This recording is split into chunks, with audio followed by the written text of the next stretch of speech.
way you come into people's lives is like a storm. It is very unexpected. And your presence in people's lives is actually a gift, whether they know it or not.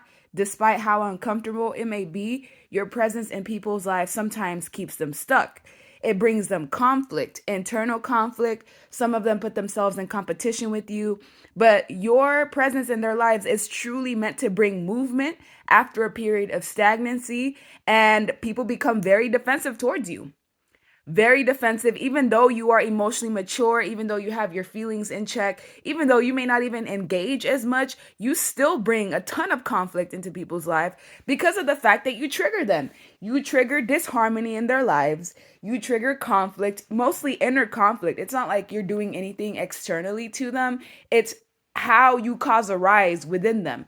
Most people that are attracted by you, they are heavily in their comfort zone, heavily in their south node. They're basically clinging to the aspects of themselves that are actively dying. It's like people attract you when they have no choice. It is literally fated. It is fated for you to be in these people's lives because it is divine intervention. Whatever pathway they've been going on is not where they're supposed to be. So what does God do? God gives them a detour. This detour is in the form of a person, which is you. You activate their higher selves, whether they're ready for it or not. You activate them. And this is what brings in the conflict because they want to hang on to their old life while their new life is actively manifesting, and they feel uncomfortable.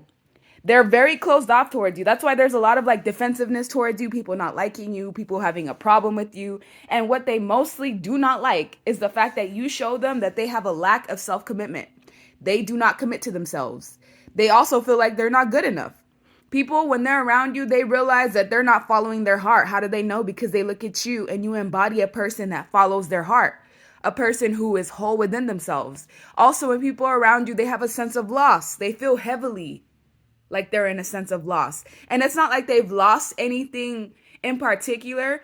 They feel the loss of who they could have been, the loss of where they could have been engaging their energy in, the loss of the lack of commitment to themselves. Also, when people around you, gender stereotypes don't apply. If you're a man, you're just as nurturing as a woman, or you could do just as much as women can do. If you're a woman, you are formidable even amongst men.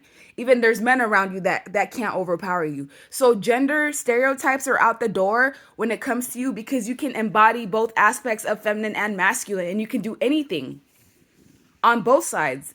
And when people are close to you, they can sense God within you. They can sense that you are like a messenger from God, and that's what causes the conflict and the disharmony. It's they don't want you in their life. They don't want to be progressing. They don't want to change, but they don't have a choice. When you are in people's lives, the way that you move around through everything that they try to cling on to, the way you show them a new way of living, a new way of life, they can't go back to how the old ways were. They have no choice but to evolve and ascend. So their higher self, it's like their own higher self sends you into their lower self's lives in order to help them ascend and grow.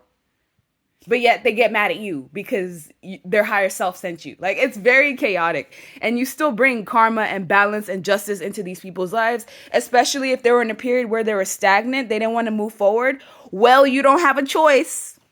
You don't have a choice. Fate is making it to where you have to change, you have to move, you have to take a detour, you have to activate your higher self. This is something that they signed up for. So why do they get so triggered with you around? Because they are fighting it. They are fighting themselves. That's the weird thing. When people fight you, they are actually fighting themselves. And that's why it's so turbulent, because they want to cling so hard to their old life, even though the things that they've manifested are in the process of coming to them, but they're not ready to do what it takes. So that brings in a storm.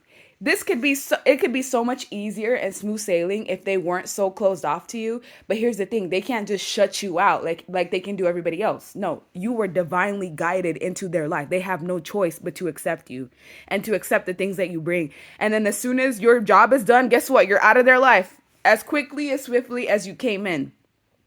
So yeah, your movement is very rapid.